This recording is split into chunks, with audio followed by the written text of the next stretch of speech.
Shalom bien-aimés de Dieu et je vous souhaite une bonne année 2025. Alors pendant que nous sommes en train de nous réjouir dans le Seigneur, il y a des sœurs en nous suivant qui se disent pourquoi est-ce que je vais me réjouir dans le Seigneur, parce que ma situation n'a pas trouvé gain de cause, mon problème n'a pas eu de solution, j'ai été malade, je n'ai pas été guérie, au contraire, la maladie a encore empiré, je ne sais pas si je vais finir le mois de janvier 2025, je n'ai pas conçu, je n'ai pas eu un bon travail, je n'ai pas eu une amélioration économique, je n'ai pas eu une amélioration financière, bref, vous êtes tous désespérés. Alors, quand nous lisons les livres de Luc 7, verset 11, la Bible nous parle de l'histoire de cette veuve, cette pauvre veuve que la mort a visité 2 fois. Mais bien aimé dans le Seigneur, cette femme qui avait son mari, le mari un jour meurt et la laisse dans le désarroi. Cette femme, bien qu'elle ait pleuré, mais elle a fini par aller enterrer son mari. Et voilà que quelques années plus tard, le seul fils qui lui restait, la mort vient encore frapper à sa porte. Mais bien aimé, on peut imaginer le désespoir de cette dame. Mais la bonne nouvelle que nous avons, pour vous qui nous suivez, c'est que cette femme ne pouvait pas espérer qu'il y aurait résurrection de son fils. Quand ils allaient, quand la foule qui l'accompagnait allait enterrer son fils, son unique fils, la foule a rencontré le cortège de notre Seigneur Jésus-Christ.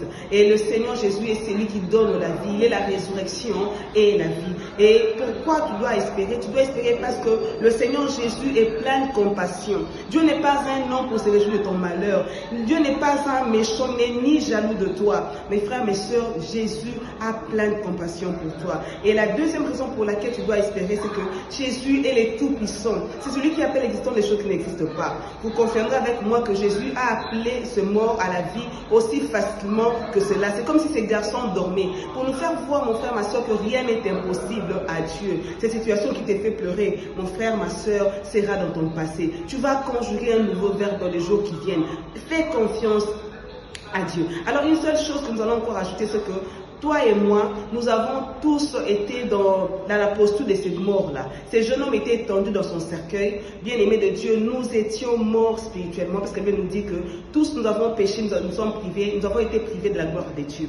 Mon frère, ma soeur, naître séparé de Dieu est une chose normale, puisque nous naissons avec le péché d'Adam. Mais mourir physiquement dans cet état, bien-aimé de Dieu, là, tout est pour question de choix. C'est toi qui choisis où tu passeras l'éternité. Mon frère, ma soeur, 1 Thessaloniciens 4,16 nous dit, jusqu'au verset 18, qu'au son de la trompette, au jour connu par le Seigneur, à la trompette de l'archange, le mot en Christ ressusciteront. Mon frère, ma soeur, la vie que nous voyons, la vie que tu es en train de mener, quel que soit le succès, quel que soit le bonheur apparent, sans Christ, tu n'as pas de vie, tu es un mort spirituel. Et c'est la mort physique te trouves dans cet état, mon frère, ce sera la mort éternelle. Voilà, nous vous conjurons de liker nos vidéos, de les partager. Nous attendons vos commentaires. Écrivez en commentaire, Dieu fera quelque chose et que Dieu vous bénisse. Bonne année à tous. Je vous souhaite plein de prospérité, plein de bonheur en Jésus-Christ. Shalom.